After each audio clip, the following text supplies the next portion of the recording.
नमस्कार दोस्तों, आप देख रहे हैं खूनी संसार। शुरू करने से पहले अगर आप लोग हमारे चैनल पर पहली बार आए हैं तो चैनल को सब्सक्राइब अवश्य करें ताकि आपको ऐसी ही और कहानी सुनने को मिल सके। अधिक समय न लेते हुए चलिए शुरू करते हैं। शहाना नाम की एक लड़की थी। वो बहुत ही भोली भाली और मासूम थी, जैसे कोई फूल। अपने घर की सबसे दुलारी, जिसको उसके अब्बा और अम्मी ने बड़े ही नाजों से पाला था। शहाना अपने घर की इकलौती संतान थी और उसके अब्बा अम्मी उसकी हर ख्वाहिश पूरी करने की कोशिश करते थे। शहाना नटखट स्वभाव की थी और इतनी खूबसूरत थी कि लोग उसे देखकर मोहित हो जाते थे। ऐसा लगता था जैसे खुदा ने उसे फुर्सत से तराशा हो। शहाना का बचपन गांव में बीता, जहां वो अक्सर अपने दोस्तों के साथ कब्रिस्तान के पास वाले मैदान में खेला करती थी। वहां हर रोज उसका खेलना एक आदत सी बन गई थी। मगर वहां एक जिन्न भी रहता था जो उसे हर रोज देखता था। धीरे धीरे वह जिन्न शहाना को देखने का आदी हो गया और उससे उसे लगाव हो गया। उसके मन में एक ख्याल आया कि शहाना का पूरा जीवन देखकर ही वह जान सकेगा कि उसे कौन सी राह पर जाना चाहिए। एक दिन शहाना अपनी सहेलियों के साथ आम के बाग में खेल रही थी। उन्होंने एक पेड़ से इमली तोड़ी और बाकी लड़कियां वापस आ गईं, मगर शहाना वहीं खड़ी रह गई, जैसे किसी ने उसे रोक लिया।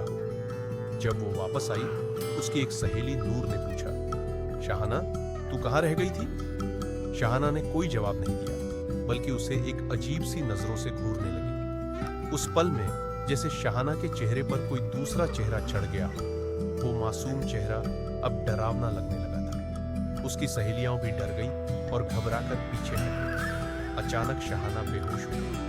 उसे फौरन घर ले जाया गया और जब उसे होश आया तो सबने राहत की सांस ली। मगर शहाना की हालत फिर से खराब होने लगी। जब उसके अब्बा जान ने देखा कि डॉक्टर की दवा भी असर नहीं कर रही है तो वे उसे एक मशहूर पीर बाबा के पास लेकर गए। पीर बाबा ने शहाना को देखते ही समझ लिया कि उसके जिस्म पर किसी जिन्न का साया है।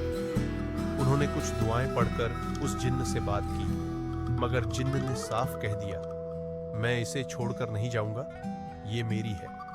पीर बाबा ने फिर एक ताबीज दी और कहा कि यह इसे पहनाने से कुछ समय के लिए जिन्न का असर कम हो जाएगा। समय बीतता गया और शहाना की उम्र शादी की हो गई। उसके अब्बा जान ने काफी मेहनत के बाद एक अच्छा रिश्ता ढूंढा और शादी की तैयारी शुरू हो गई। निकाह की रस्म के दौरान जब काजी ने शहाना से पूछा, निकाह कबूल है? तो शहाना ने धीरे से जवाब दिया, कबूल है। उसके शौहर रिहान से जब वही सवाल पूछा गया तो जिन्न ने उसके ऊपर सवार होकर बोला, कबूल है। किसी को भी इस बात का अंदाजा नहीं था कि निकाह असल में किसके साथ हुआ है। शादी के बाद जब शहाना अपने शौहर के घर पहुंची तो सबने बड़े धूमधाम से उसका स्वागत किया। सुहागरात की रात जब रिहान कमरे में आया तो शहाना ने उसे देखा और अचानक ही उस पर चीख पड़ी, तुम्हें हिम्मत कैसे हुई मेरे पास आने की? रिहान हैरान रह गया और समझा कि शायद शहाना शर्मा रही है, इसलिए दूर जाकर सो गया। उधर जिन्न ने शहाना से अपनी सुहागरात मनाई। जब शहाना सुबह उठी तो उसे ऐसा महसूस हुआ जैसे रात में उसने कोई सपना देखा हो। मगर रिहान ने जब उससे बात करने की कोशिश की तो शहाना ने फिर से उसे डांट दिया। दिन गुजरते गए और शहाना का व्यवहार दिन ब दिन बदलता गया। कभी वह हंसती तो कभी अचानक चुप हो जाती। रिहान को शक होने लगा कि कुछ तो गलत है। एक रात उसने देखा कि शहाना अपने कमरे में अकेले बैठी बातें कर रही है, जैसे कोई उसके साथ हो। रिहान ने जब उसे पूछा कि वह किससे बात कर रही है तो शहाना ने जवाब दिया, वो मेरे हैं, तुम नहीं। रिहान की धड़कनें तेज हो गई। उसने शहाना के अब्बा को बुलाया और सारा हाल बताया। शहाना के अब्बा ने भी उसे बताया कि कैसे एक बार वह पीर बाबा के पास गए थे और उन्हें शक था कि जिन्न शहाना के साथ है। यह सुनकर रिहान ने फैसला किया कि वह फिर से उस पीर बाबा के पास जाएगा। जब पीर बाबा ने फिर से शहाना को देखा तो उन्होंने एक बार फिर दुआ पढ़ी और जिन्न से बात की। जिन्न ने कहा, मैं इसे छोड़कर नहीं जा सकता, ये अब मेरी है।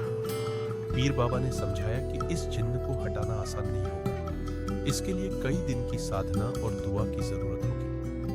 रिहान और शहाना के अब्बा ने पीर बाबा की बातें मानी और हर दिन पीर बाबा शहाना के लिए दुआएं पढ़ते धीरे धीरे जिन्न का असर कम होने लगा, मगर जिन्न ने जाते जाते एक चेतावनी दी, अगर कभी किसी ने शाहाना से उसका प्यार छीनने की कोशिश की तो मैं वापस आऊंगा। शाहाना धीरे धीरे ठीक होने लगी और उसका व्यवहार सामान्य हो गया।